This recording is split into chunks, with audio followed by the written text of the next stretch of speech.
Hi, I'm Ishan. I'm Ed. And this is Underqualified, where we talk about business casually. Today we're here with Liam and Tim from Bae Juice. We covered their journey building one of the world's first Korean pear hangover cure drinks. Already a couple $1 million in sales. You guys are in 4,000 or 5,000 stores. Building this towards Couple 100 million. That's, yeah. Invite me to your yacht when you guys do that. That'd be great. We can do exactly that. Yeah. Yes. Too easy. Stay tuned. We're here. Yes. With the Bae Juice. Do you want to give like a little introduction? This is Liam and Tim from Bae Juice. They make this wonderful product. Oh, yeah. It's 100% Korean pear juice. juice. And it will 100%. fix your hangover or prevent your hangover, I should say. Yeah, what's like the marketing? Can you say certain things? You can't say certain things. We learned the hard way, didn't we? Drink it or Kim Jong-un will press the red button. That's good. That's good, That's actually. In South Korean pear juice, the elevator pitch is there's nothing but natural 100% Korean pear juice in there. You drink it before, ideally, you get on the piss.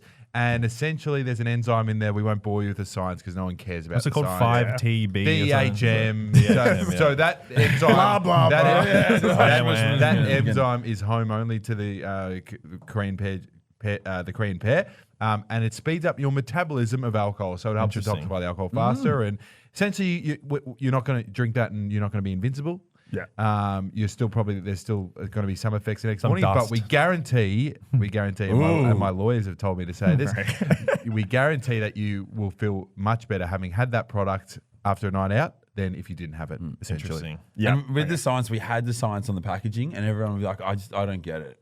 Yeah. And so now we go on the packaging, drink me, an arrow to the Yeah, it's very juice casual. before It's pretty alcohol. fucking Yeah, obvious. yeah. And then Drink every me consumer before goes, alcohol. oh, all right. Yeah, and then they'll And have that's it in it. the morning when With they've the got a science, hangover. everyone goes, no. half the bad reviews we get, which is obviously minimal because the product works, but people are like, oh, I'm working up hungover and I've just had this product It did nothing. and I feel like shit. And you're like, you're a dumb cunt. Yeah, that's good. It literally says it on the packaging and No, everywhere. like I had 25 beers. I did a bit of rack. It's like, oh, you might have other problems preventing you from the hangover. And the stripper I bought back still here, but I still feel like shit. My bank account hasn't come back. So I think what I like when I listen to podcasts is for people that don't know you guys or know your business, maybe if you guys want to give a bit of like high level, like your impressive numbers of where you guys are today, so people like lock in, and then we can go into why should the 16 to 18-year-old weirdo listening to this at home be like, I'm going to take advice from these guys. What are the numbers? Yeah, well, You're the numbers man, my I'll stay well away. advice is not to take advice from us, but I'm only kidding. I'm only kidding. So yeah, essentially we launched this business in 2019. We got our first shipment in. We've had some big wins along the way, including a Woolies and Dan Murphy's still, which is really skyrocketing the business. We're just about to launch in a Coles Express in Ampol. We're in about 1,000 independent, so roughly 5,000 to 6,000 stores in Australia. We're doing about $3 to $4 million in revenue just with the one SKU. And then obviously we've launched in the US where we are in about 200 sort of independent grocery stores in the Big Apple, New York City, and available up online and everything. But I think what we've learned over our 5 years is that people want to buy a juice, they're going to go in store to do it, which is why our goal is to be the most accessible hangover prevention drink on the planet. And we're in, underpinned and anchored down by a couple of few other strategies, which I'm sure we can dive into later in this podcast. And we should be, in good nick, essentially, if we do that. But like we're going to raise on an 8-figure number in coming months, which is pretty wild. As well. Wow, That's insane. So today, with how one much SKU, with one juice. you guys bootstrapped this business, but along the way, and we'll go into it later, about you guys got some investment. But to date, so you've raised how much? About 1.5 million so far. And you've gotten two to separate raise. Yeah, that's like fucking Yeah, great. you got effort to of- America with fucking Fuck, I know. One and a half pretty million nuts. AD is essentially $25 US. Yeah. with the Yeah, exchange exactly. rate. So we've done pretty we good. found out quick. Yeah. Yeah, it went quick as we started launching over there. Yeah. So yeah, we've had a lot of learnings across the last sort of 9 months. We've leaned out the business. We're doing more organic marketing. Like it's funny. Like you get all this cash, and then we've dropped our wages and we've halved our marketing costs because I don't know why. How does that even work? Yeah. But yeah, He's actually embezzling money. I've sold a lot of fat wrist candy on. Where did that all go? One thing I think we're learning, basically at this stage and five and a bit years in is that survival is just as important as growth. Nice. Totally. So yeah, like I said, we add another 1,100 stores, which is fantastic, and we get to make a lot of noise about that and pat ourselves on the back, and then obviously get closer to the goal of being more accessible, and then it's just like, right, we need the stock. Yeah. And retailers don't pay us for sometimes 30 to 60 days, but the manufacturer wants money up front. So it's like it's virtually impossible. What we're trying to do, essentially. Yeah. But yeah, that's why we stare at the ceiling every night. Sometimes when we're spooning, and sometimes when we're separate beds, but Cuddling in but bed. but it's like, right, what's our next move? And Tim loves to say to be calm amongst the chaos, which is. Which is. I think it's fucking if you don't do that, if you don't do that, you are fucked in this industry. Like, you need to find some way to be okay with being completely underwater and just 100%. drowning. You're like, okay, how am I going to deal with We this? love it. Yeah. We secretly, we've identified that we fucking froth it. Yeah. Getting a call like, this shipment's going to be delayed. Yeah. You're like, all right, how the fuck are we solving this? The last 3 months we've had, we're changing manufacturers, we've made hires, we've done all this stuff. It's just all at once. Yeah. 1,000 new stores we're rolling out into, half our marketing budget we would like, and we're just like, right, what are we going to do? And and this whiteboard, that's the fun shit. So we do love it. And it's just ongoing problem solution stuff. If you actually stop sometimes and go, and you say it in your head, like, okay, this is the problem. What solution? You sort of most of the time figure it out. Yeah. Really. And also, it's okay to shit the bed as well. As long as you can sort of clean it up. And move it on. As long as it's not too much shit. I'm just looking at that Elon Musk book. I'm like, what would Elon say? Probably not shit the bed and clean it up. But shut the bed a couple of times. But then again, we might go out and have a couple of days, like a bender, essentially, just to be like, right, fuck, it's all good for you. It's all happening. Let's just go and ruin ourselves, and then we'll come back and we'll be better. And this is not health advice, but I think we had coffee, I don't know, 2 or 3 months ago, and I wasn't drinking. I'd quit caffeine, quit alcohol for like 3 or 4 months. That didn't last long. It did nothing for me. I was like, it actually made me worse mentally. Because going out with your mates, having a drink, and also meeting up with your friend for a coffee, getting a little buzz, getting a bit productive. It's like, it's really good for you. Yeah, I don't know. Don't you often find, and I'm so guilty of that, being like, all right, I'm going on a diet, and I'm telling everyone about it, or I'm not drinking this month. Anyone who goes and does those things and tells everyone about it is always back on it. It's the people that you go, oh, fuck, you've dropped 20 kegs. What?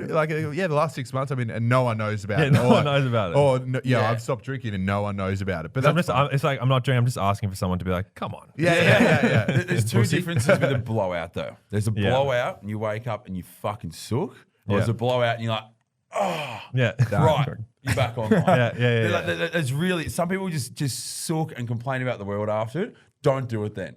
Yeah. But if you can handle it, you can handle the heat in the kitchen.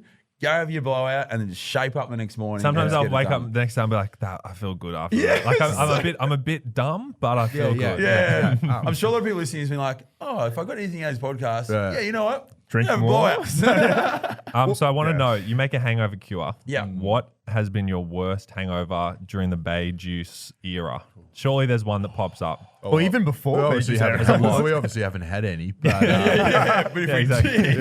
No, the nights that you couldn't get Bae Juice for some reason, you were out. You had to raw dog alcohol. What was what was it? Good angle actually. We had one of our really good mates' weddings recently. Oh, God. And we had a fucking monster the night before. Like an unnecessary monster. You go for one and it's all of a sudden 5 a.m. Stupid. And we're both sitting there in my apartment, dog licking our face, drinking fucking seltzers, watching fucking the Ashes highlights from 2008. It's not, fuck, man. What do I do to have fucking Ryan Harris back in the team? Fuck, man. And then we just didn't sleep because we were just a bit like, and grimy and grotty. And it was probably cutlass speed, but And then we woke up, sort of woke up, we came to. And I was like, fuck, we had a wedding. And it was like one of our best mates. It was family, and you're going to perform, uncles, like just so many, every single person there. Why did you do that to yourself? And it was, how's the US? How's Bae Juice? I was like, oh, it's oh, awesome, man. You know, like, And the worst thing thing happened No, with like, it. you you know those weddings where like it was an outdoor wedding, but it's no drinking until after the ceremony. But the bar's there. There's the beer On is on ice. ice, and you're like, and it's not allowed. But that's all we needed because we had 2 beers and it was like, And we bang, put on a back on. clinic. Back to it. Yeah. Sometimes it's like our philosophy Step with these vendors, and I know we're staying on here, we actually do get shit done. But if you can, this is going to sound so No, bad. this is just philosophy of a vendor. If you can go through without sleep, like, so say if you've got to do something like you've got to back it up on the piss again the next day. Yeah. If you can like go through that and you've had an unnecessary night, if you go through without sleep and then you get back on it, it's fine. Then the next night's sleep's easy to Because you're just exhausted. You're physically Yeah. exhausted. Fuck, Rather yeah. you go, we could go to bed now at 5 a.m. Toss and turn, Barely get to birds sleep, had chirping. shit, 3 fucking sun's coming in, had 3 shitty hours and get up, or we just keep going. And then 10 p.m. next night, we'll be like out like a light. Yeah, because if you sleep, you have to treat it like you've got to wake up and then you got to have your shower, brush your teeth, have a coffee, and it's like a normal morning. If you don't sleep, the night still goes. Yeah, you know what I exactly. mean? It's still going. Let's clip this up. This is LinkedIn content. Yeah.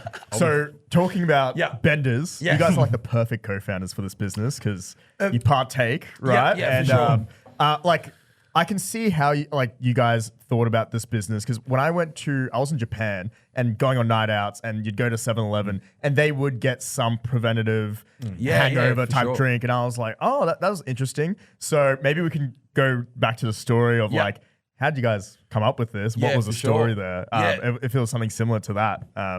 Pretty much. So our other co-founder, who's Sumin, she's South Korean, my ex-girlfriend. We were together for 4-ish years. She's gone back to Korea now. But when we were in a relationship, we went and visited her family in South Korea for the first time ever. Yeah. It was fucking awesome. Like, South Korea's unbelievable. Koreans are awesome. Like it's pretty big in that partying good. and drinking, right? So it's huge. per capita, however statistics work, I never get it.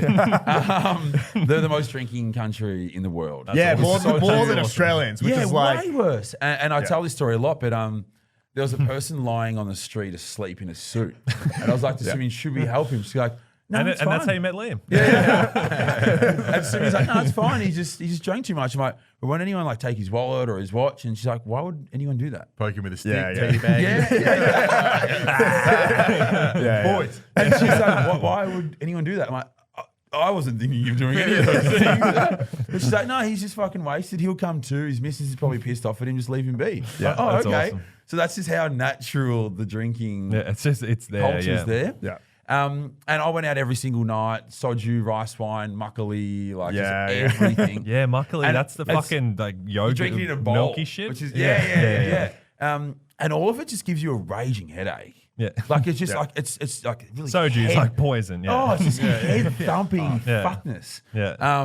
So I started partaking in all these different things. One's called recovery and all these different things.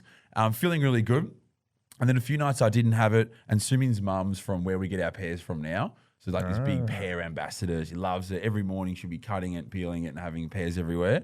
So I started smashing it, eating it, drinking pear juice, and kept waking up good. And then sort of just thought it was the no hangovers on holiday kind of feels, which is great, isn't it? You wake up, There's there's nothing. It's like no preservatives in Europe. You know what I mean? It's like that is so good. just doesn't exist. And I thought it was a bit of that. And then Sumi's like, and Sumi's mum like, you've been drinking all the pear, you've been feeling better. I'm like, yeah.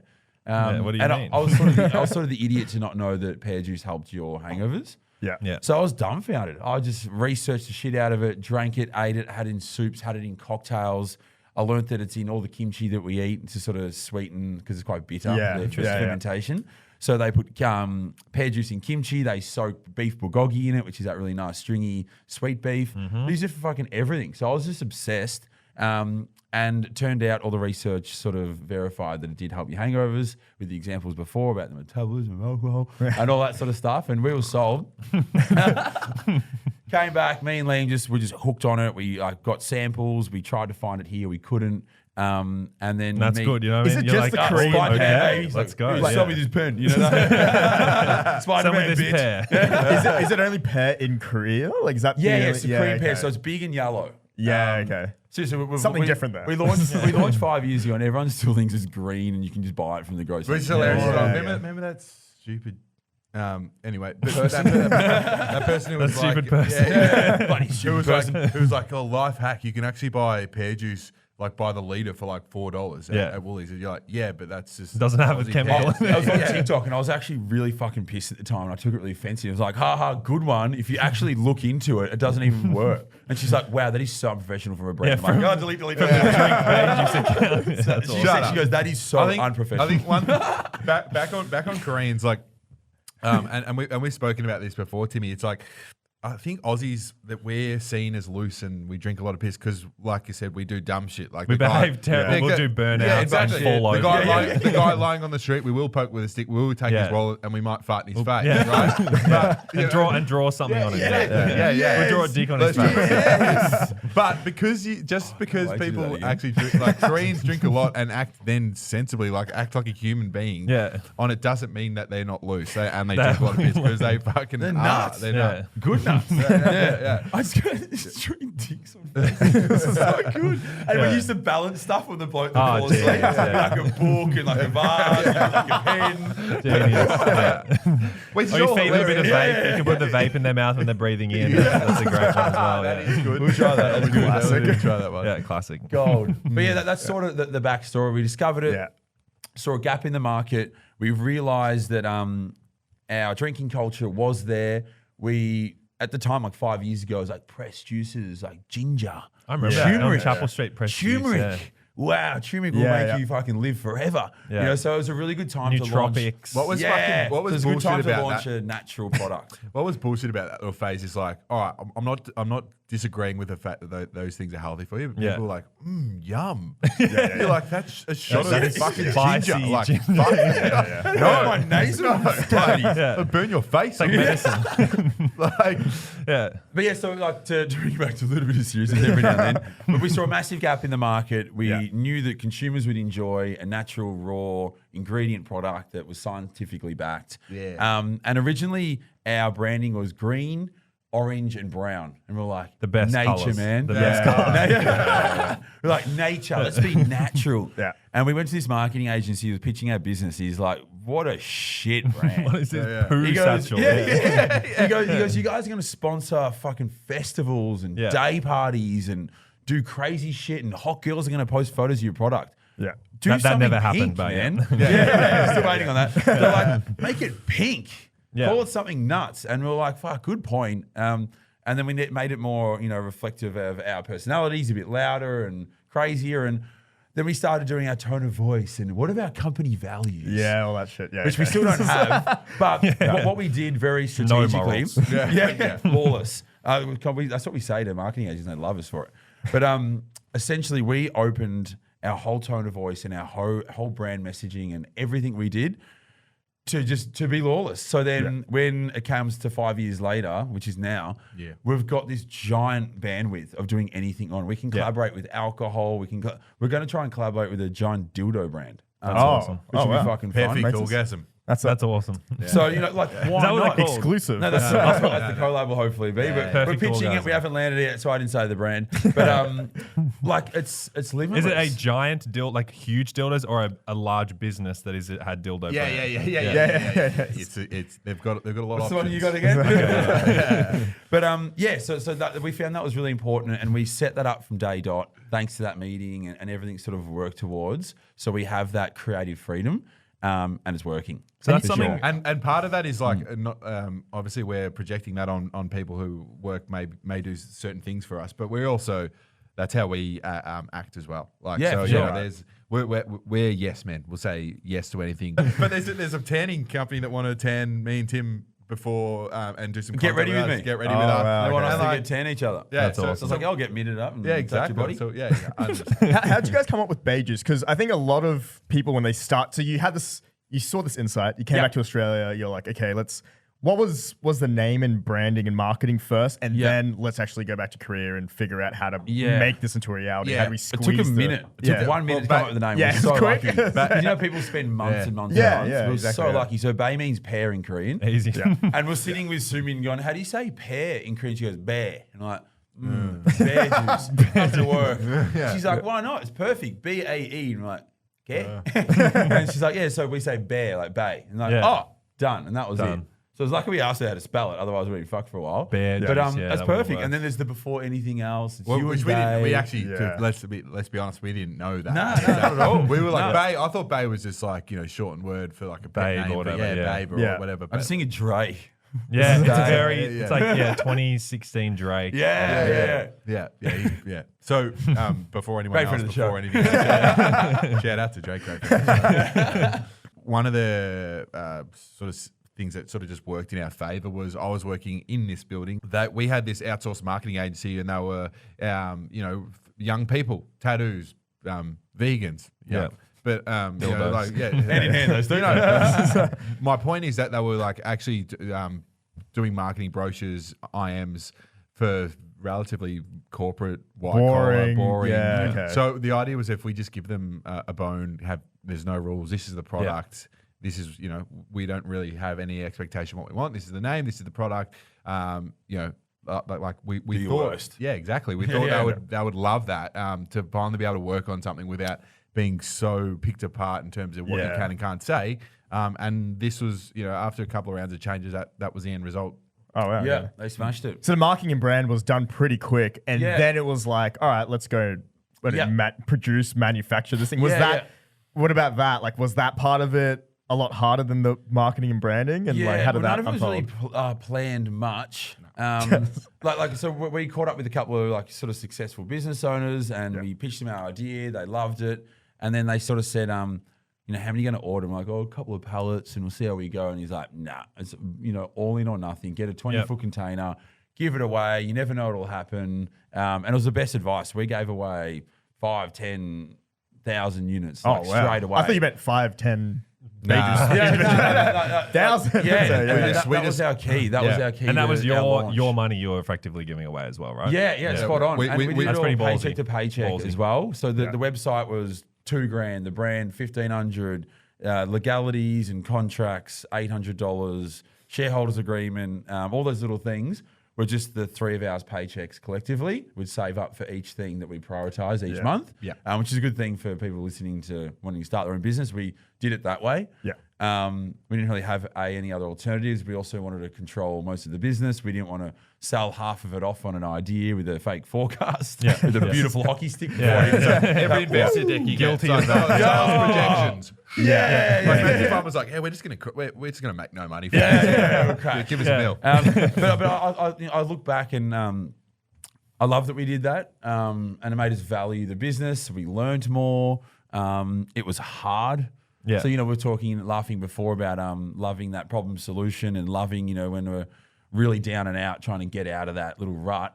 Well, that shaped us up pretty well for the three of us on $700 a week, doing fucking 60 hours slaving, to then, save that money, not have any money for beer and everything else. And that was all going towards a fucking website. Yeah. It was a bit deflating, and for so long as well. It was years of this, not 6 months. Yeah. It was genuinely years. So what was in like you hear a lot of founder stories that they kind of just have this almost irrational belief in themselves or in your team. Yeah. You're like, this is gonna work. And everyone can be telling you it's a stupid idea. Yeah. And that you've given away 10,000 fucking packets and it's still not working. And what, like, were you guys, obviously you were messaging, you had a group chat or something, like what were you talking about? Like, was it there just always like, were you almost looking at the next step ahead as opposed to like the mountain you had to climb, or like what was the mentality at the time? Like, what got through? What got you through it? I don't think we're ever looking at the question. I don't think we're ever looking at the mountain that we have to climb. We're looking at like level 1. Because the mountain, you know what I mean, Yeah. freaks me the fuck out. But I sit in bed and I'm like, so if I have 28% of 100 million, that's like 50 million. Everyone's, you got to put the tax on after. I sit in bed most nights and think about that still. 5 years. Yeah. Okay, It right. helps. Yeah, it And helps. like, I'm not going to sit here and go, oh no, I never think. I think Like, about how that much is a private jet? I think about that all the fucking time. Yeah. And it must be inspiring because we still charge ahead every day. But people do ask us, have you ever had doubt or anything like that? And like, we didn't. Like, we're not some like David Goggins, like, no, fucking, we never questioned it. It's a natural juice. It's $4. It helps your hangovers. It works for us. Everyone we speak to loves it. Relatively little competition. Yeah, no one else is doing it. We've got a great manufacturer. It's cheap as fuck to make. Yeah. What could go wrong? Yeah. Really? And then you sort of... It turns out a lot, but... but you do live by your little wins as well. Yeah. And we celebrate our fucking wins. Exactly. And sometimes too early. Like, we were celebrating... you learn that lesson. We were celebrating getting this investment in December. It came in March. It was a good dinner in December. And we went early. But yeah, celebrating those little wins sort of keeps you ticking. And then you're like, cool, like, 10 stores, Dan Murphy's trial. Let's go out. But then, then it's like, sweet, let's try to get to 240. Oh, we're speaking of Woolies, that's 1,000. But then, like, what's really cool is you get so excited with the bigger ones. And now we're high-fiving each other because we got 50 new... What's that store we just got into? Independence? You're in so many stores now, you can't even... What's the other ones? Yeah, Richie's up. Right. Oh, yeah, Richie's. There you go. We were pumped to land 78. Richie's. 78, there you go. Yeah, wow. And that's awesome for us. We've got a new distributor who's, ordering 4 or 5 pallets a month now in WA, which we didn't have earlier. But they're huge wins for us still. So, I think what's awesome about the Richie's deal more so for us, Tim, is like, We've gone to a lot of expos. We've wasted a lot of money at expos. Yeah. We've learned a lot of good things, but we never really had that win. Never got anything out of it. Yeah. Some guy going, I want 100 pallets. Correct. But then there's this Metcash Expo up in the Gold Coast, and we weren't going. Yeah. And then Tim and I are sitting there, and I'm talking to people who do our retail, and they're like, asking if you'll go, are we going? And we're like, no, we're not. And Tim's like, fuck it, you should just go up. Let's go up. And we went up and then met the Richie's buyer, and he was like, done. Yeah. And so I was like, Tim, like, it worked. I'm like, what foreign territory? You didn't pay for the Tomahawk that night either. No, I didn't. Yeah, exactly. I was on someone else's company card. Oh, yeah. Which is always good. Yeah, that's always very good. So there's always like these like signals when you start the business where I guess what you're saying, like, how do you like, so you're going through, you're starting the business and sometimes, like to get you going, you will need some signals where you guys were giving away your product for free. Yep. And maybe a signal is, someone that you gave it to for free is coming back to you like, how do I get it again? Yeah. And maybe that's like one signal, or like the trial from a big Dan Murphy's. Like things like that are probably like the logical like signals in your brain that's like, you know what, I'm going to keep going. Yeah, for sure. No, spot on. Well said. I think one thing for us early days is that people always had their vice when it comes to hangover, remedies or whatever it is, whether it's don't mix your alcohol. Yeah, exactly. Or it's like Gatorade or large double quarter pounder meal. That one's a good one. Yeah, a real flogger. Soak in your stuff for the next 25 minutes. But I think one thing we were like, surely a juice that's good for you, and we're saying that it's going to help you hangover. Surely people will be like, oh, bullshit, but I'll give it a go. Or, wow, I'll give it a go. And I think when we were handing out all that product at the start, just driving around in my mum's car pretty much, Tim in the front seat, we're going here next. DM us if you want something. People were starting to go, hey, I saw my friend whose friend had this product. Can you drop me some? Apparently, if I message you, you'll come to my house. So that was really, I will. That was really good for us. And then we were sort of started to just go. We were up on the online Dan Murphy's online platform, which was great because we were like, Bae and Dan Murphy's. Like, but actually, it's like right? they're like, all right, we'll let you sell vaguely online. We won't put you in any stores. I always say, can we put your logo on our website? Yeah. Pretty much. We're in Dan Murphy. And then we just sent anyone there who wants it, right? Because then we're like, sure, if we can get the numbers up there, then we pitch to Dan Murphy's and who have already told us no 2 times. Yeah. Maybe they'll take us on. And then we just started going door to door, independents, put this on the counter. You can have it for free when it sells, pay me, right? Yeah. And then product started to sell through there. And we didn't feel like we were doing a hell of a lot apart from just being really active on social media. We weren't doing any sort of social media ads and things like that. So then that builds a lot of confidence in. And you're kind of like, this is the a strategy. product sells on the shelf. Yeah. Like, this is a strategy that maybe we've had advice to do, or we've just sort of let's just do this. And then COVID hit and everyone was like, right? But we were sort of like, hang on, but everywhere that is open can sell our product. Yeah. Like bottle shops and supermarkets, right? and then we pitched to Woolies thinking, let's throw a Hail Mary in here. And they said, I think the juice category at the time was a bit mundane, a bit boring. And daily juice and nudie, that was it. Yeah. And we were sort of new. And so then, that enabled us to sort of go to 1,100 stores overnight. And it was like, right, game on here. And we started getting pallet orders. People were ordering pallets. And that's when it's like, right. And that was when we had to mature as business owners as well. Yeah. That was like hold on, like we need operations, our weaker links we need to outsource. So we've got someone that does our supply chain and logistics for the last 5 years. Yeah. That's a pain point for us. Let's hire or outsource and have a consultant. So yeah, we had to mature pretty quickly. But yeah, we'd sort of done the hard yards before that. We sort of. I was gonna say like, I don't come from a drinks back. Like, you have a lot of. You run grog.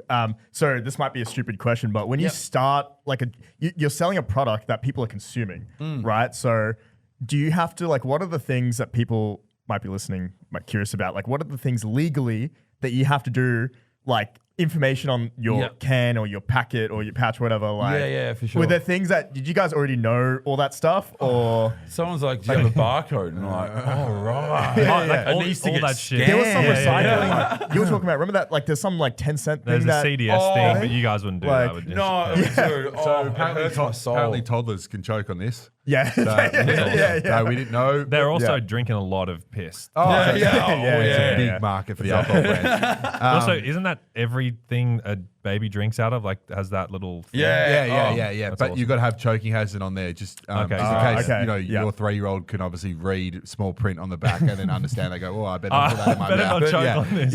But things had to be a specific size. Yes. So like, that's a classic. packed in South Korea, that had to be a very specific size, Yeah. legally, compliance-wise.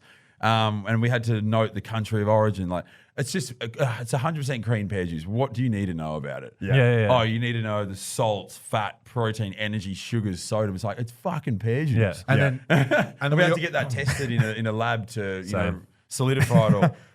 And then we also didn't have the 10-cent refund thing on the back, and then some virgin from the EPA walked into a Woolies on and basically reported us, and they pulled us off shelf. You could easily fuck us now if you didn't. He's still out to get you guys. So lots of niggly things. So one time we didn't do the barcode correctly. Because the barcode for the box... Is it GS1? But the barcode for the box is different to the barcode from the product. Yeah. Yes. We learned out the Because hard you got way. the outer and the inner So pack. we're in the cool room in Noble Park, relabeling barcodes in minus fucking 2 degrees. His t-shirts. And we just had to do it for hours and hours and separate, that's going to dance for the trial. We need to rebarcode that one. That doesn't matter, it's e-commerce. So just all those typical niggly things. We also on the front had because part of this the mountain that we have to climb is educating people about it, right? Yeah. All right, I can drink it before alcohol, but why? Just trust us. Just do it. Yeah, is it going to work? Yeah, is it going to work? Blah blah blah. Trust us. Get people to like take it off the shelf. Actually, not just out of curiosity, but then go and purchase it. Right.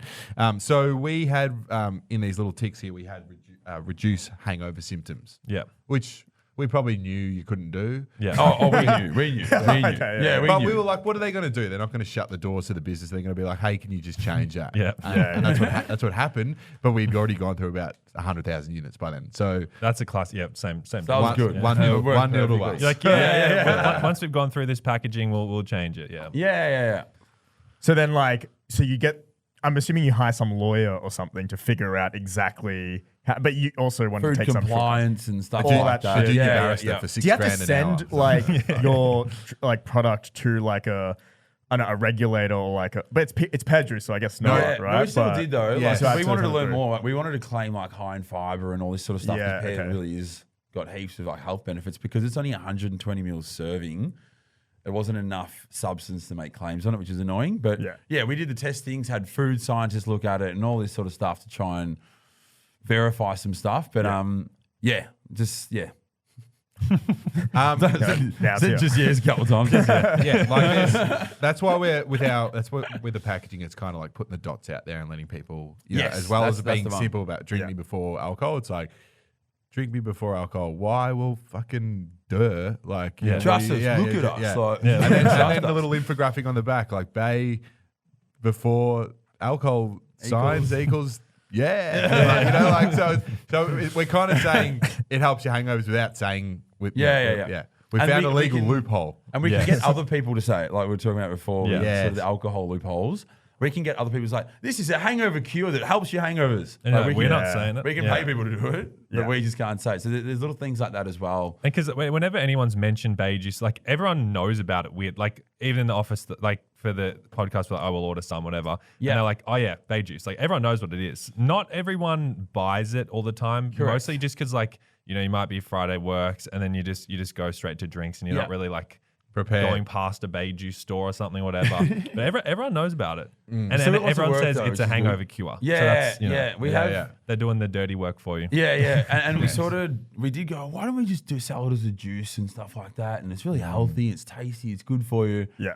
But And just just another momentum, juice. it just snowballed. Like the Our whole staff, hangover they've thing. been drinking it just like as a juice. Yeah, like, yeah, they're not even planning to drink alcohol. Yeah. They Taking just love the crazy shits, taste. the fiber. The fiber is I need fiber. the bathroom's getting a lot of work. So Paint then, the like bowl. you guys were giving this out. You guys kind of glossed over it. Like going door to door is like a very, for a lot of people, a daunting thing to just Yeah. like. So you, Yeah, you it's guys hard. have door to door experience. Yeah, like- we actually do. like- Oh, yeah. We got a lot of it. We used to Fuck off. Yeah. I sold electricity for 2 weeks, which was Oh, the worst. Yeah, So I did a charity. What did you Yeah.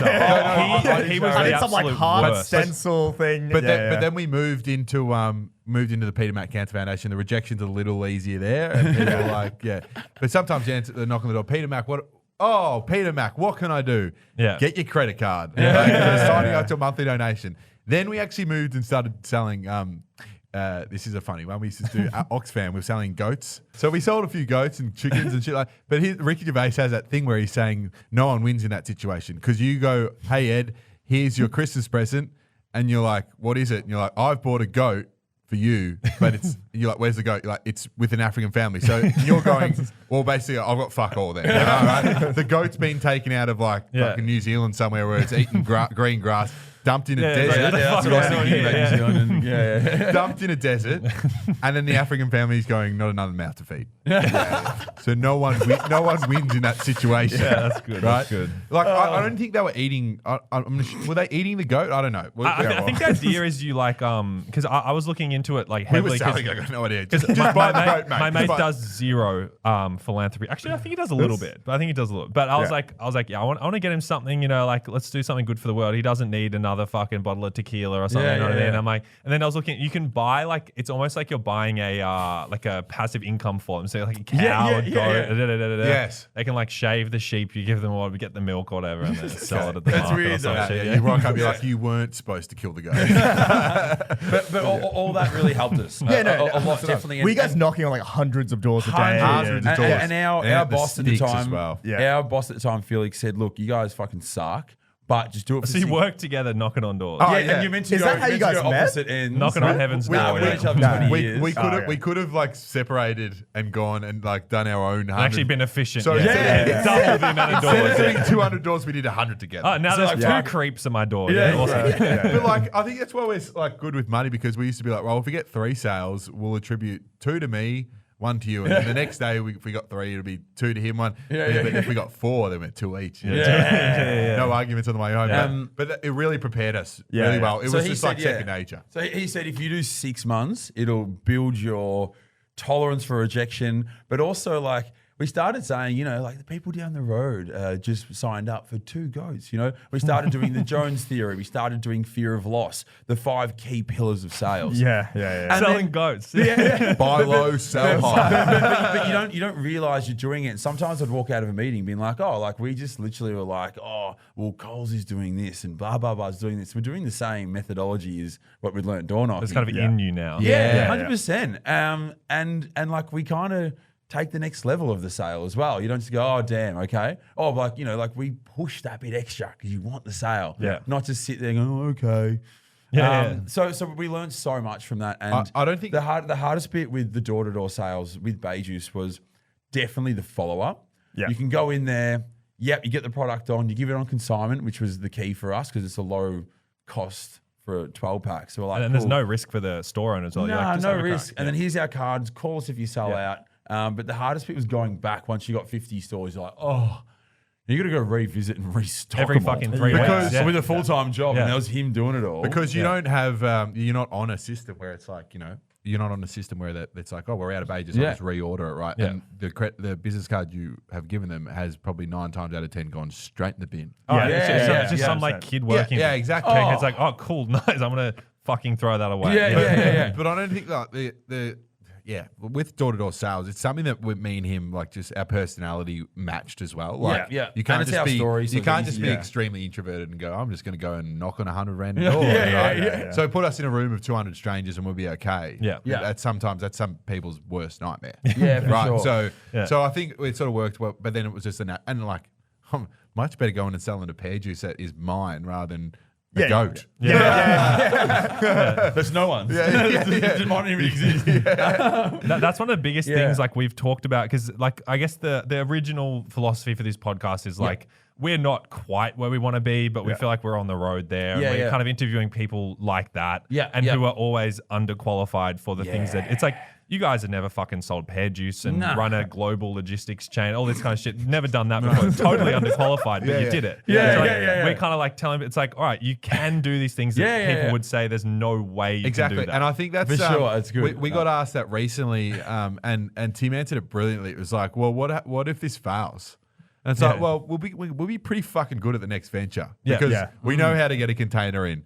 We know not like the 5 things that we've done that we regret doing that we wouldn't do. You know what I mean? Like we know how to speak to a retailer. We know not to like just be cuckolded by them, to actually bite back a little bit and say and get a deal that's more beneficial for you and the brand. So this won't fail, but it's like you know, look, if worst case scenario, shit, it's a fan. We'll clip that when you're bankrupt. And I'm behind bars. Opposite, you guys are doing really well. So you guys went through that initial hump of you gave away that stock for free. Yep. I'm assuming people are like, oh, we want to keep. You saw some like repeat purchase pattern or like not purchase in that case. They just, now they actually want to buy it.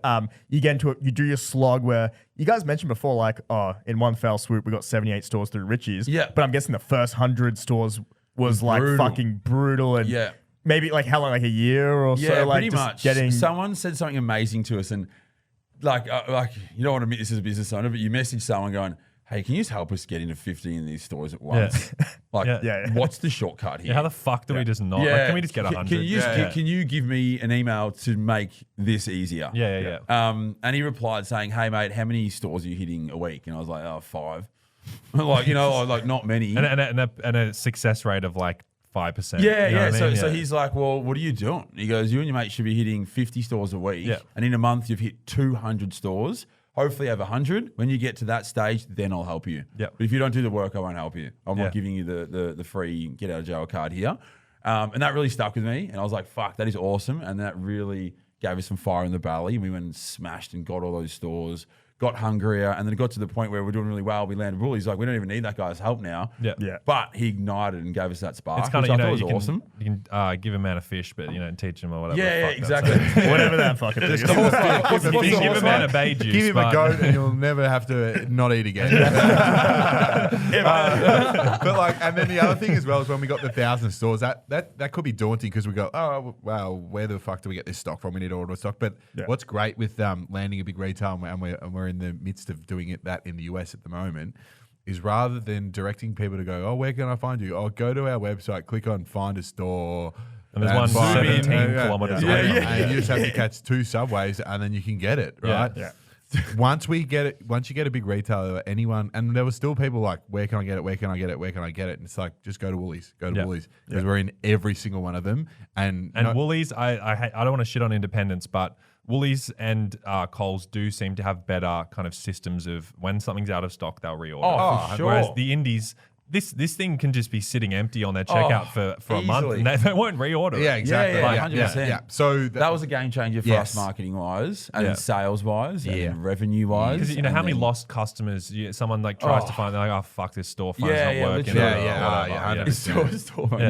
So that was a big step for us and a game changer in the business, and we finally saw money coming in. Instead of selling cartons, we're selling fucking pallets. Love that. And that was a real And he was refreshing the ordering page. He's like, two more. And the store finders are a nightmare. Yeah. Like, and it's better on your website to go, oh, these are our retailers, Woolies logo, Dan Murphy's logo. And the store, like, sometimes. We've got the same stuff. Like, we've got to try and we've got like a 12-week data thing of like people who've ordered in the last 12 weeks. We don't know if they've taken it out of the back room into the front. You know what I mean? Like, we don't know what. Sure. But we're just like, there's a chance that, I mean, if we send a customer in and the customer says, oh, do you guys have grog? And then the person's like, oh, yeah, check in the back, and then they bring it out. It's like, that's good. So we can kind of leverage the customer a bit, but like, fucking hell. Our experience as store finders is you upload the list, and sometimes it fucks up. And then someone goes, oh, I didn't know you guys were selling in Zimbabwe. And it's like, we're not. And it's like, there's a pin there. We're in Zimbabwe. Yeah, like, we've fuck, had what pins happened? fucking everywhere. Oh, sorry, that's a goat. There it is. Sorry, this is fucking goat. Are you interested in a goat? But like a good thing to talk about as well inside of this retail was like our PR approach as well. That was a huge factor for sales and getting people aware that we were sold in Woolies. Yeah. And also, like, media doesn't care that you're in 78 independent stores. Right. Like, who does? Where Except are for they? us, we're high-fiving. They're there. But It's a good headline, right? Yeah, That's what I 100%. meant, yeah. Like, and we went with the barista, hairdresser, and real estate agent launch a $4 scientifically proven hangover juice. What could go into wrong? Woolies? Yeah. Into Woolworths. Someone That's said clickbaity. It's interesting, right? And that was the idea. And it was just Woolworths. And then that kicked us off. All that press, the credibility, everyone's hitting us up. New stores are starting to approach us. We have on our deck, we're in Woolworths, and now we're pitching Dan Murphy's, which was like at the time sort of brother-sister brand a little bit. Yeah. So yeah, that was huge for us as well on top of it all. PR taking off. You're getting sales. Are you at the point now where you know how much money you kind of make off a customer? You know how to acquire a customer, and now you just need a little juice. And is this when you guys went and said we should raise some money to accelerate? Honestly, could I pave the path to customer? Yeah. Pave it. No.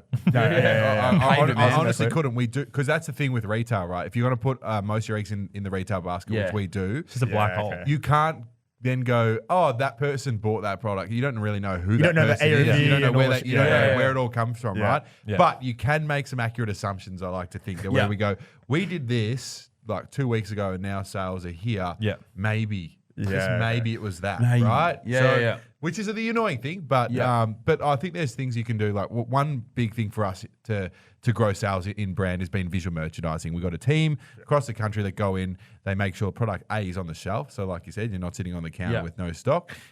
They see if there's a possibility to get a bigger facing because we've obviously only got the one SKU. Then we've got these sort of visual merchandising sort of displays in there, right, which are shelves essentially. We can be a bit more aggressive with what we put on there messaging wise because it's not on the packaging.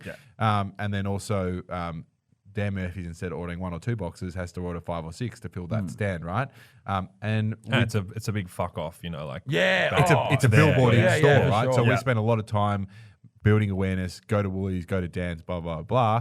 Where the reality is you don't need to tell people to go there because they're already going there. Yeah. Right? So to convert them in stores, and that's just been monstrous for us. And the beauty about learning that in year 3 here is we can implement it in year 1 in America. Straight away. Right. That's what like we found as well is like Australia's just a proving ground. Like you can have all the issues, the cash flow, the this, the that, and it's like, all right, I've done all that now. So like America is not is daunting. Yeah. Imagine if 100%. you guys started day 1 in New York. You'd be like, what the fuck do we do? It's really cool to talk about visual merchandising and then trying to relate it to people that want to start a business for the audience. Yeah. We got really sucked in, and I think everyone does, with the glitz and glamour of marketing and activations and events and $5,000 for a logo on a media wall. It's like, see our logo's on the media wall, and fucking Chris Judd was at the party and he had the photo in front of our logo on the media wall at the party in St Kilda. Yeah. Made it. Like we made it. So it was really great. Again, I use the word a lot, sort of maturing as a business owner, to cut most of that shit out unless it brings value to the business or the brand, and to focus all of our eggs into the visual merchandising basket. That's a really big step to take as a brand and a product sold in grocery stores. And it's a little bit more boring. Oh, 100%. We're also at a stage where we're also at a stage where we're getting people to try the product. Right. So, like, I can only speak for myself, but we were at a meeting the other day and there was a bottle across the road and it just had a nice big photo of a glass Coke. Right. Now, I think with traditional advertising like that, and again, I can only speak for myself, I don't see a billboard of a brand that I don't know and go, oh, I might try that product. It's a brand that I already know exists and I consume anyway. Yeah. And it's like a reminder. Go fucking get a Coke, right? But for I just don't think, for me, essentially, it just doesn't work. And it's in terms of, even if it does work, it's an expensive exercise to get something you're going to find a cheaper alternative to. Yeah, for sure. Was it, like, correct me if I'm wrong, do people buy their own stock? Like business owners, they buy their own stock to get more like... There's stories of people actually raising like $250,000 to use that money to buy product in store to then have good data to get 10,000 more stores. Yeah, wow. Okay. So that's crazy.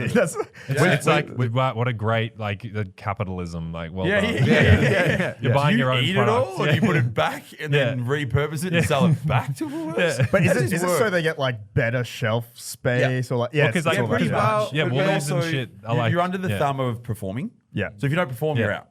So you're going to sell 8 boxes a week in each store. Otherwise, they'll cut has a different threshold. Because you've told them you're going to sell 10. And then they go, well, if you don't sell 8, you're fucked.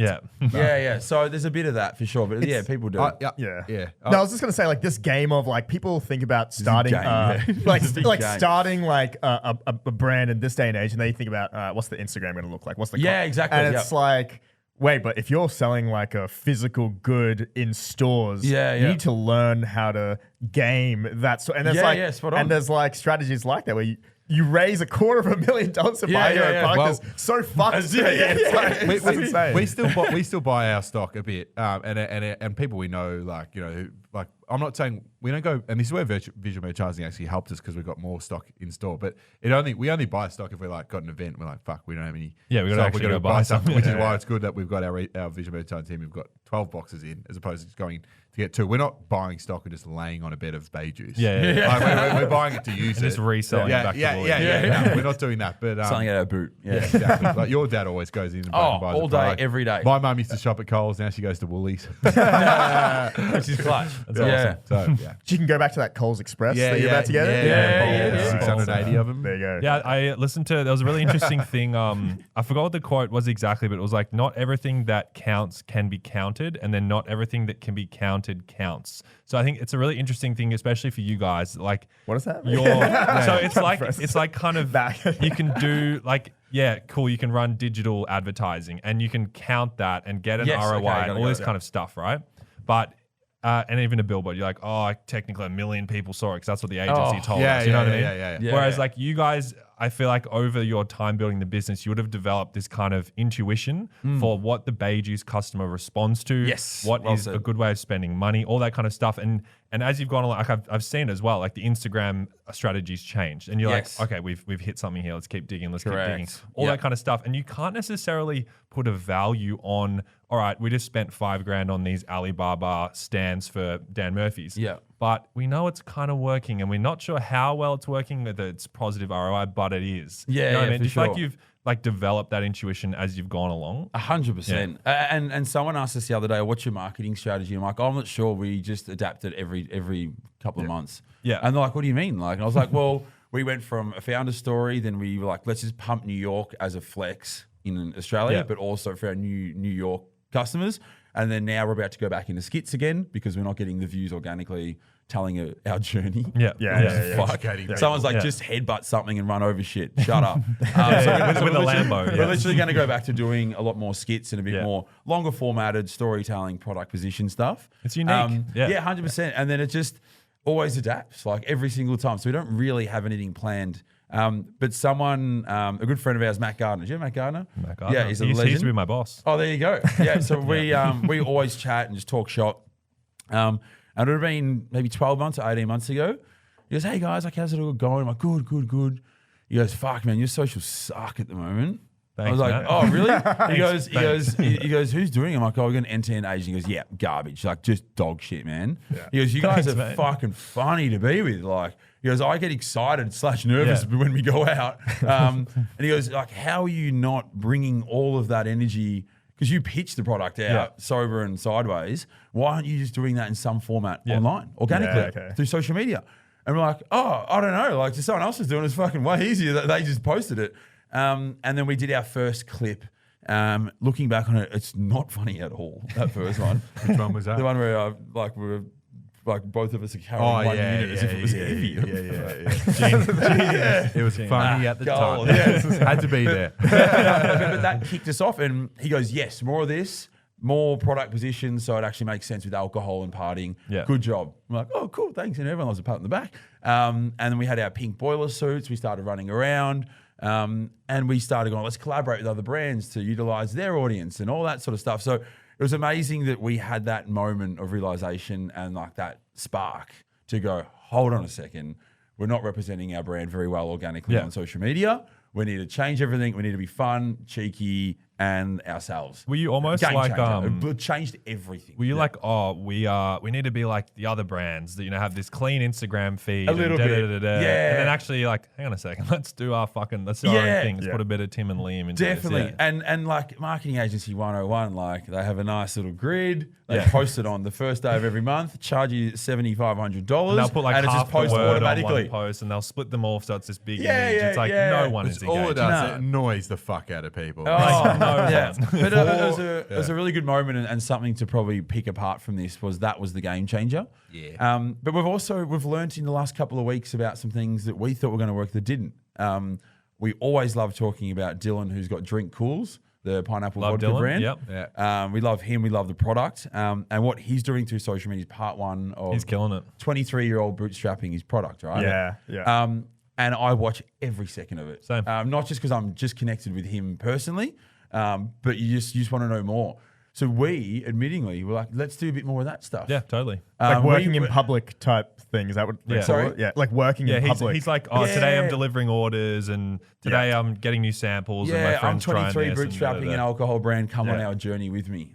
His and- video when he was doing the sampling one, and he was like, "Oh, when you make eye contact with a person doing Yeah, samples, very it's good. fucking That was genius." But check it out, Drink Cools on Yeah. Instagram. He's killing it. Yeah. But we were like, why don't we do more of that? As a 5-year-old brand, let's do some of that. And then we tried to sort of do a bit more teaching about what we've done along the journey. But it's such a niche market of people that care about how we've built a product in a grocery store and launched it internationally.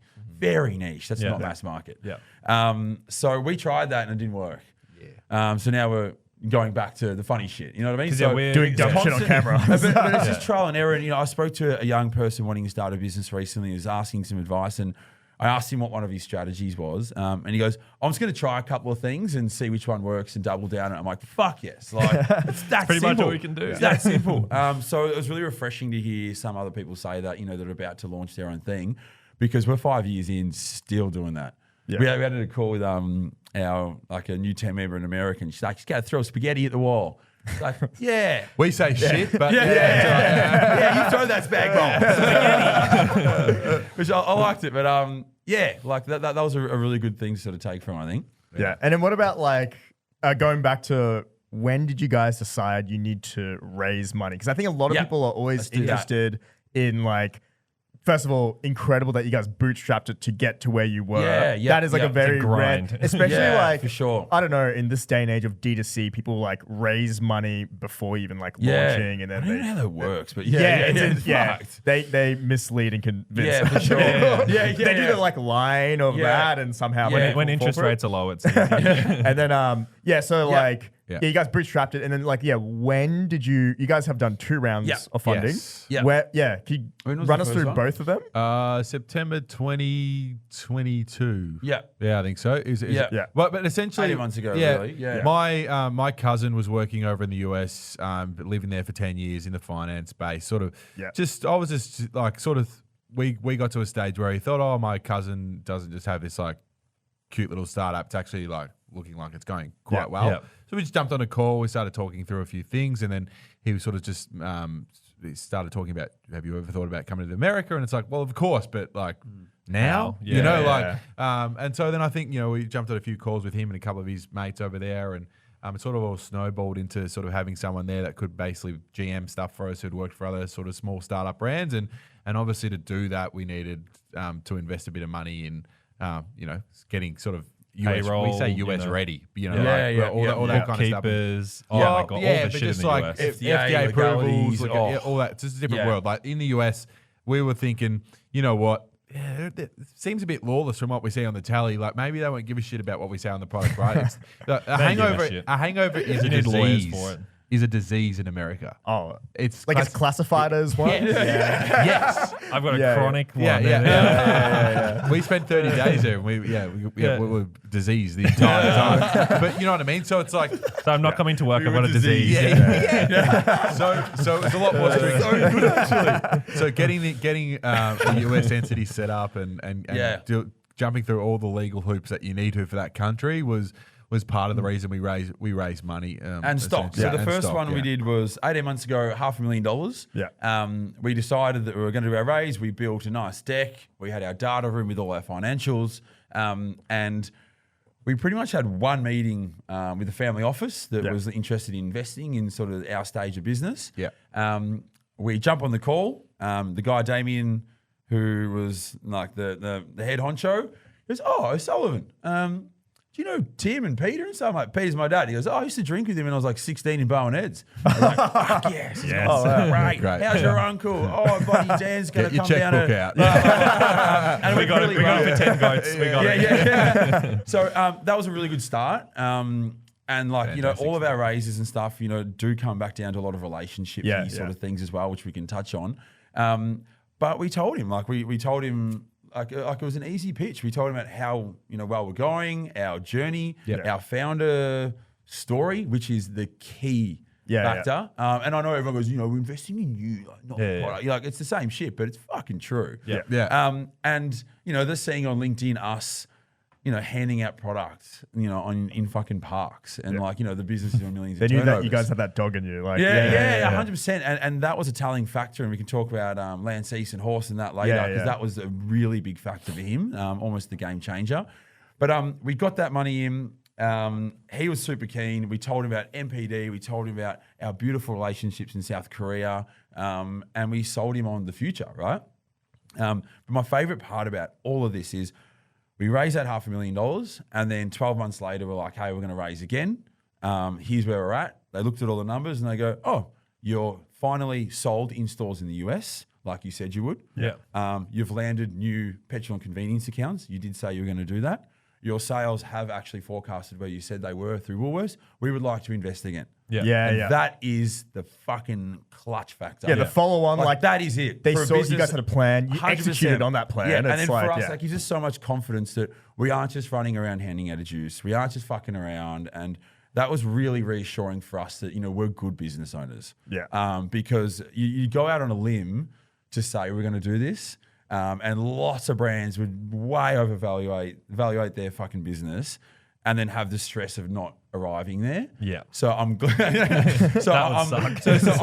I'm glad that we, didn't take a big dick swing and say we're worth this and all that. Yeah. So look at us now. They've supported us. They went again, and then them saying yes, we'll invest again. To tell that to a giant investor that our previous investors are gone again. They go, "Wow, okay, that says a lot." Yeah.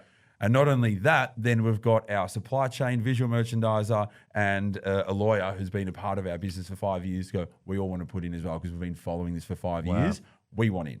Yeah. So then you go to Lawrence and his family office worth billions of dollars and saying, "Hey, 3 people have been in our journey for 5 years are in. Our investors reinvested in."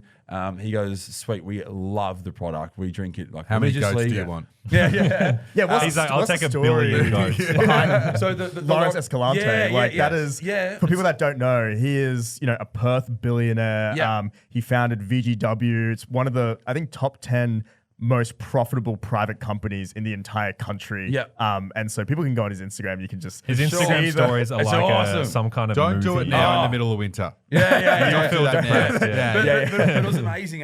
Horse 2 sort of fronts up all of his investments. Shout out Horse. He's an absolute madman. We love him dearly. Yeah, take a ball for that, man. He cold messages on LinkedIn. Oh, wow. And I was just okay. like, what's so they reached out to you. Yeah, so I had a fucking essay and I was like, fuck, what's this kind of it was a fucking guys essay. know about? I should get it up. Billion? No, Sorry? we had no idea. He just said, "Lawrence wow. Escalante, giant billionaire, visual gaming, blah, blah, blah. This is our portfolio. what is this? We're looking into other business. Do you have time for a call?" Yeah. And I was just sitting there going, "Oh, just give us a bell, man." So he calls us and we just hit him with like that hardcore energy that we have. Yeah. And he goes, look, man, like we were at the Singapore F1 Grand Prix. Lawrence was smashing this Singaporean hangover prevention drinks. Yeah. We came back saying we should import that. We saw that you'd already developed the brand and it was fun and cheeky and awesome. We want to put in. Like, go talk to those guys and give them money. You had a customer that was, or like someone, like he was yeah, he loved it. He loved the product. Like, yeah. So they loved the product. That's like an amazing like investor to have that's actually using it's your insane. product or wants to use your product. For sure. They just Yeah. they just He didn't know it was a billionaire. Yeah. So and then amazing. after that, we sent him the data room. We sent him our updated deck. Yeah. Told him the story, and he goes, "Cool, we'll put in $250,000." And then we speak to him next week to firm it all up. And he goes, "Oh, we thought about it. This is awesome. We'll give you $500,000." And he was just so blasé. He goes, "Fuck it, these are fun tokens. $750. Let's sign off. Wow. We're ready to wire the money. Talk to our legal team. Fun tokens. Fun tokens." So that all came off. The press from that was awesome for us. Yeah, that's how I first And read it's about it. great to have that. Yeah, and we do all that internally ourselves, all the PR, all the media stuff. So we went out, smashed it. Everyone loved hearing from the founder's mouth the story and all that sort of stuff. Were you guys nervous meeting Lawrence or like your first call with Lawrence? Because I first had a call with Lawrence maybe when this is a few years ago now, when I was like 21, 22. Sick. And I knew about him. I've read about him. And I was like, all right, my call's in a few hours. Let me check out like his Instagram and his socials and stuff. Yeah. And like, I think he was on a yacht in Dubai or like on a plane in Dubai in the shower singing. And, he was like, that was on his Instagram story. So I was like, oh, he's like a pretty chill, life-loving type guy. And then I get on the call with Lawrence and his business partner, and it was the hardest call I think I've ever taken in terms of immediately it was down to business. Like he's very serious about the fucking business. It's like, and I was raising a fund, and he was asking me. Out of all the calls I had, actually, he had the most sensible and logical questions about. Nice. He asked me about interest rates and everyone. And this was during a time when it was bull market, low interest rates.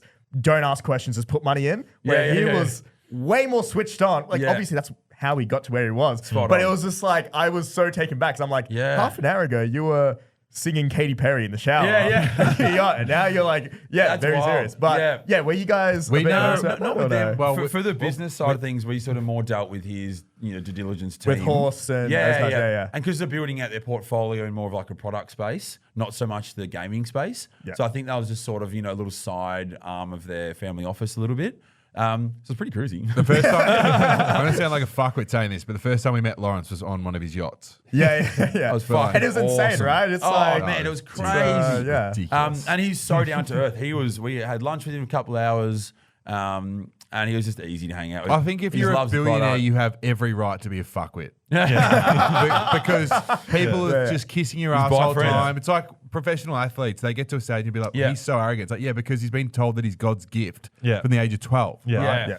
But he is just the nicest man ever. He's a legend. So we're very lucky. And we say that all the time. We're so lucky. But we also like to say this as well. Maybe not with him because he has a very large net wealth, but for some other people putting money in that don't have as deep a pockets, we always say to ourselves, when we're going out to get investment, people are lucky to invest in us. We're not just lucky to get the cash. We've done the work. We've got the projections. We've got the forecasts.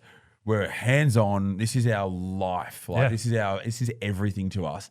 You're pretty lucky to dip some cash in now. Our first family office dipped cash in. The valuation's gone up $5 million since they put in. And And they put in a good amount. So they've and we told them the same thing at the start. You put in money, we'll go do the job. And I don't stop saying this word, but maturing as a business, that's what we've done for 5 years. And I remember saying to Dad, it's high fives, got $1 million in the account. And he goes, It just disappears in 3 weeks. Oh, literally. But he goes, don't forget that they expect their money and more back. And you have 20 times. You have a responsibility with their money. Yes, they might have a large net wealth, but they didn't at one stage, and both parties didn't. So he goes, don't forget, this is a really big responsibility for you now to go out, not spend it, and just think you can just, chill out. You can destroy your reputation fucking up this 100%. business. You'll never get money from Lance East again, you know what I mean? 100%. Well said. That's a really good point, actually. We should probably consider that. No. Sell the Rolex. Send it back. So, I think that's a really good point to make as well about it. So, it's been an amazing journey raising. We're about to raise again. We can't wait. Yeah. Fucking fun hunting cash. Like, it's awesome. Great. We're speaking to a couple of great people as well that we really see that can help catapult the business. They're seeing it as well. So, yeah, it's just exciting raising. It's stressful. You do need help with it. But I don't know. We're very fortunate. It's been a cool experience. So along your journey, what do you reckon's been like? There's two things here. Like, I want to know what the most surreal moment was for you guys. You're sitting there like, either it was like ridiculous and you're like, why the fuck are we sitting in a cool room slapping barcodes on Korean pear juice? How the fuck did I end up here? I was a real estate agent 2 years ago. Or is it like, holy shit, we just met Mike Tyson? Like, whatever it is, you know what I mean? Yeah. What's we're been sitting the on a most mega surreal? billionaire's yacht. Yeah, that's probably up there. Yeah, to be fair, was. Mike Tyson isn't in my top 10. We did meet now. But I think we still have those moments today. So it's like you walk into Woolies and you go, fuck, really? Yeah. Like, You know, that's like, fucking- that's us there, right? And then Yeah. obviously going in, like, you know, on Fifth Avenue, you take a left down fucking West 43rd Street or whatever the fuck it is, and over there, and you walk in a little bodega, and there we Yeah. are. Yeah, So wow. I think that would be Halfway that'd be across huge the for world. me. Yeah. That was pretty X factor for sure. I think as well, you know, you always go, I want to own $100 million business, you know, but you kind of sort of put the pieces together sometimes, and you're like, oh, it actually is kind of a really realistic shot, this one that we're in the middle of. Yeah. You know, to get to sort of like that 8-figure and 10-ish mark with not much support and no idea what we're doing and being underqualified. Yeah. But you're like, well, if we can conquer New York and California goes well and we get enough capital to support going to, you know, surrounding colleges and, you know, we get a big sort of ambassador and we can facilitate it with stock and money, that's pretty achievable. Yeah. Your baseline, Like it your baseline for who's ambition, going to tick off kind of, those 8 things? next 5 years. It's just going to launch California. Same size as Australia. But all these things, like you're right, like your baseline for what's possible keeps going up and up and up. 100%. And it's like, it's insane to think about that. Yeah, spot on. Like, you guys used to knock on doors. Yeah. And now you're We weren't talking good at about either. $100 million businesses possible and, here. and that's the beauty about true. America. Insane. That's the beauty. It does definitely grow. Yeah. That's the beauty about America and the opportunity there. Like we had a meeting with a guy from Nevada, got a tequila company, and he's like, California's the 5th richest country in the world. And I was like, what do you mean state? And then he goes, he's like, no, and he's no, like this. yeah. He's like, no, we got it. It's a state. So like, you know, and then obviously you've got the other 51 or how many ever states there are. Yeah. So, and then there's so many other opportunities with us in Southeast Asia, selling the product back in Korea. Of, you know, like I think the great thing about our product is with like hangover prevention. Hangovers are a worldwide thing. Yep. And I don't think it matters depending on like how you sort of your messaging changes maybe a little bit depending on what country you go to, but also every country that same group of people are going to be drinking for similar reasons around the world. Where you've got a wedding, you've got a birthday, you know, whatever it is, you've got a bucks, you've got a hands, whatever it is. It's all, you know, or you're just going out because it's Saturday night. Like it's all, everyone drinks alcohol for the same reasons. Yeah. It's like you're building a product that you want everyone to enjoy tonight, but also enjoy tomorrow morning. Yes. That's like, and it's like, it's a global, give me some royalties. Well, you actually are making a product to enjoy tomorrow morning as well. Yeah. But on the surreal factor, talking about personal wealth, it's fucked. Yeah. Like I got my phone up. So in my savings, I got $48.16, and in my choice account, $32.61. It's like, let me just send you like $100. I did Pay yourself a So, little I bit. did Who do we send go the and get invoice blind to last for night. today? I did spend a little bit of cash last night on. Like, you spent about to say it was $30,000 last payday, night. But the surreal factor of that, and you know, like we love talking on podcasts, and I've spoken at universities and done different things. We love doing this sort of conversation. But one thing is like, if you can't handle that, you're fucked. Like it's very real. It is Yeah. brutal. Yeah. Like so brutal. So it's very, very difficult to deal with sometimes because you miss out on opportunities. Everyone's in Europe right now. I can't afford to go to Europe right now. Can't afford to go to fucking Tasmania. Yeah. How much is this period of Tasmania? But yeah, so like $48.75. You can just afford actually. You'll have 4 cents to spend there. To related to the surrealness of it, like I know it's not quite seeing your product on the counter or a big like moment, but that is like quite surreal sometimes. You're like, wow, this is crazy, and I could not be happier. Yeah. Every day is mint. I fucking wake up every day and I'm fuck yes. Not just to work my best mate, and we got a sick office, and we can still afford some beers. Like, it's sick. Like, I'm happy as fuck. You know what I mean? So like 2 beers. Two beers on the company. You know what I mean? And I awesome. think it's quite powerful. And I'm always happy to, like not cry poor, laugh poor. And it's just part of it. But we are working to that greater payday at the end, sure. But at the moment, it doesn't bother me. Rent is due though, but I do want to ask about. I'm curious. We talked about investors before. They put in money, and they need to see some markup in their investment. And when you guys raise this next round, it's at a high valuation. Yeah, it's good for them, but they need liquidity at some point. And so that's what you guys are all building this towards as well. It's like either you sell this thing, does this merge with a company that goes public, or there's so many parts to liquidity. For sure. Have you guys ever thought about that, or have there been offers? We've had some people buy and sell shares within the business lately. There's been some secondary, it's just cool because some people are just like, hey, there's something else that I want to jump at, and I've helped as much as I can within your business in my wheelhouse. We went out, we're going to go tackle a similar opportunity with people 2 years behind you, get them to that, and that's how they facilitate their deals. I haven't dealt with that kind of cool. Did they find someone to buy their shares off them, or did you help Bit them of a with mix. that? They brought people to the table, we brought people to the table, and it's just, we said yes.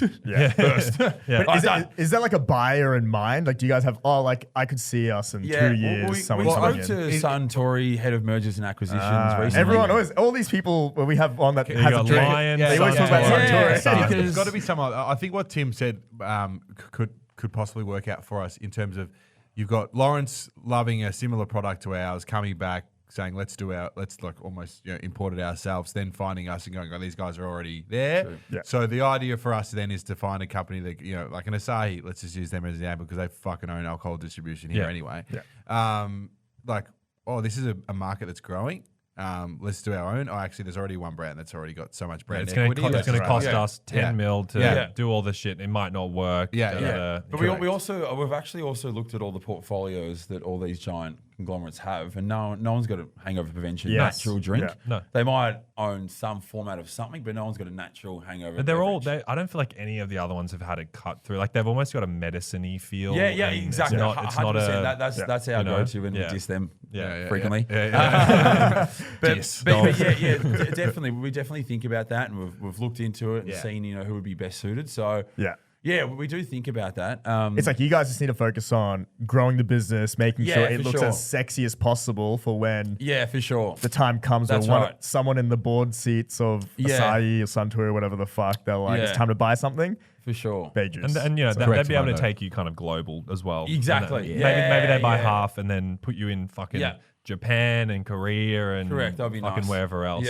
Because they solve the problem of if you want to get into 10,000, 20,000 stores overnight or whatever number every it is. Store in the world. It's that's how you get Would you like to go in every store in the world? No. But essentially they would be able to facilitate it operationally, the working capital as well as the, part of the acquisition as well. Do you feel like I feel like you guys have I don't know, I like watching the organic nature of you guys going to New York, working it out, shaking hands with the people, the GM, finding the right fits for Bae Juice. I almost feel like you guys need to do it's going to be a 5-10 year thing, but you need to build it. And you build your own distribution network, and then you own the whole thing. That's a goal. Well, ideally, we'd like to sell it for a couple of $100 million, so that we can invest in our actual passion, which is goats. And Lamborghinis. But in still Lamborghinis. Taking you to Zimbabwe. That would be nice as well. Obviously, but I think it's a lot of work. But if we don't if we do build that distribution, and then we still sell it, then we've got other products up our sleeve that we'd like to do, which we can then plug into the distribution. And then you become like these guys that came from knocking on doors to selling a $300 million hangover cure. Here's our new fucking blah blah. Electrolyte powder. Spot on. Correct. So expanding into the US and other regions is one avenue of growth. The second avenue, I'm assuming, is right now you have one SKU. is there plans for other products? 100%. Adjacent? We're going to Yeah. do a Bae Juice with some other flavor with it, just so it's a bit of a different flavor profile. Yeah. It'll still be 99% Korean pear juice, but just a slight flavor twang. Yeah. And that's not just for Australia, but the US, needs that. Like one SKU is okay to launch here and ring it. But, a lot of our brokers and a lot of our team and consultants are like, we do need to go in with Also, you'll triple your orders. I think so in too. stores. Like We we literally had it in will. New Zealand. We had 3 Yeah. SKUs, and then we're adding 2 more, and they'll just order the same amount of each. Like, yeah, exactly right. So that's definitely on the cards. And then we've kind of got a little, because Bae Juice is a pear juice, right? It's pear. So it can't be. That's the magic. Yeah, that's the magic. So all these other little products and innovative ideas, we've gotten like other RTDs and other powders and electrolytes and other different things. Like we've got all that planned, but it's actually quite hard to figure out how to launch it. Like sourcing the product, doing it easy. Like we've got people, we love to do it. It's not hard. We're consumers of what we want to do next. Easy, right? Sort of. But the hard bit is knowing like, what do we call it? Does it have to look like Bae Juice? Does it need a separate Instagram? Now we're going to a different buyer and a different section of grocery that mightn't be as busy or popular.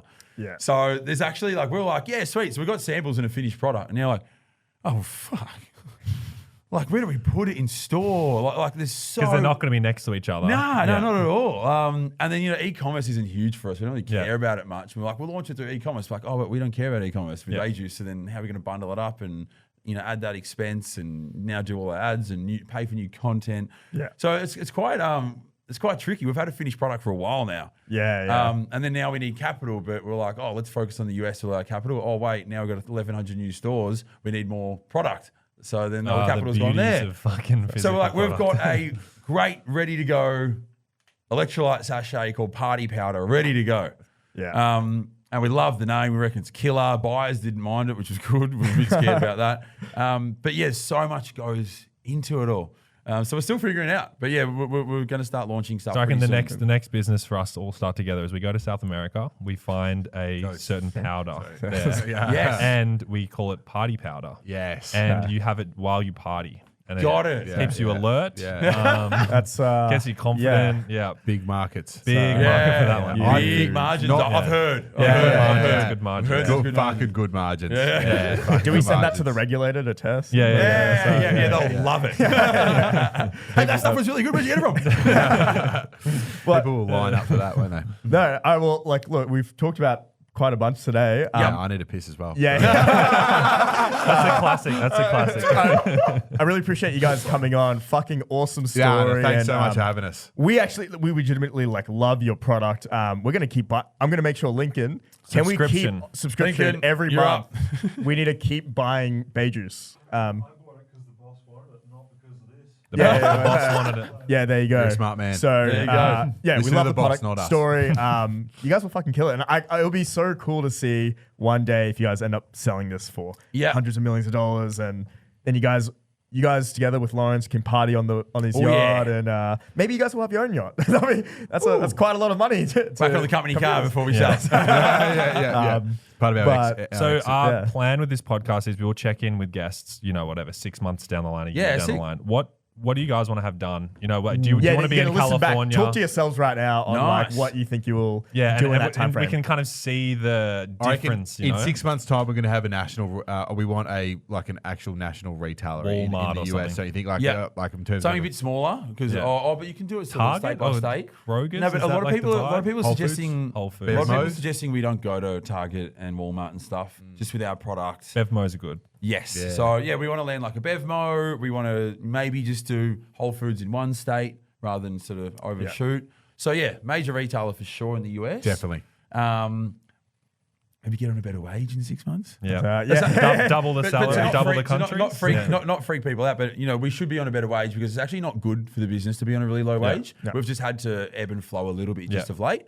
But Especially for once you guys raise that new round of funding, but but pay for yourself listeners, more. it's not good to be on a low wage because then the business can't actually see or forecast later when you do bump it up. Then you're like, oh, wait a second, our cash flow's not as good because you're on a normal human wage now. Yeah. Yes. So it's not good. But hopefully retailers, we're going to activate our whole office over summer. We've got about 6 parties already planned there. We got to do a grog. Oh, one wow. as well. Yes, no, Can we like, please get an invite? Yes, to these parties? absolutely. We got to do a grog. one. 100%. Yeah. But we're even doing a summer series every second Friday over the course of end of gonna November, pump. That's December, gonna pump. which will be awesome. So hopefully we'll be activating our brand, getting some new stores, and the US will be humming. Really want some press in the US. It's really hard. I don't know. What is it? So like hard. Forbes and stuff. Is Yeah, the that sort of vibe? stuff. You got to pay for it. Just a fee. Like there you go. Yeah. And they'll write it for you. Yeah. Yeah. You So, can be 30 yeah. under 30 if you just pay Oh, $5,000. Yeah, like, yeah. Boring. So a bit of that stuff. If that answered anything, Yeah. I think it did. Yeah. No, that's good. All right, awesome. Cool, amazing. Appreciate it. Thank you We'll guys for chat coming before on. then, hopefully. But Yeah. Yeah. We'll keep touch. No, thanks for having us. Really appreciate it. It's been a Easy. good chat. Nice. Thanks, Thanks guys. for listening. Adios.